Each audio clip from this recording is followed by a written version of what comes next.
চলো আবার 10টা কোশ্চেন আমরা করি। 10 নম্বর কোশ্চেনটা আমরা করে ফেলেছিলাম। 11 নম্বর কোশ্চেন, নগর রাষ্ট্র দেখা যেত কোথায়? প্রাচীন গ্রিস, প্রাচীন ভারত, ফ্রান্সে, প্রাচীন ইংল্যান্ডে। অ্যান্সার হবে এ।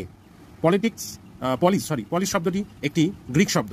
পলিস শব্দটির অর্থ কি? পলিস শব্দটির অর্থ হচ্ছে নগর রাষ্ট্র। এদিকে 14 নম্বরের কোশ্চেন, আন্তর্জাতিক রাষ্ট্রবিজ্ঞান সম্মেলন হয়েছিল কত সালে? হয়েছিল 1948 সালে।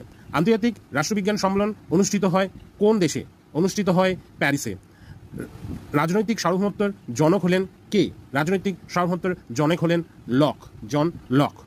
আইনগত সার্বভৌমতার জনক কে? আইনগত সার্বভৌমতার জনক হলেন হবস। আসলো, রাষ্ট্রবিজ্ঞানের সর্বজন গ্রাহ্য সংজ্ঞা দিয়েছিলেন কে? দিয়েছিলেন গার্নার। 19, রাষ্ট্রবিজ্ঞানকে প্রগতিশীল বিজ্ঞান বলেছেন কে? বলেছেন লর্ড ব্রাইস। 20, মানুষকে রাজনৈতিক জীব বলে অভিহিত করেছেন কে? এ অ্যারিস্টটল।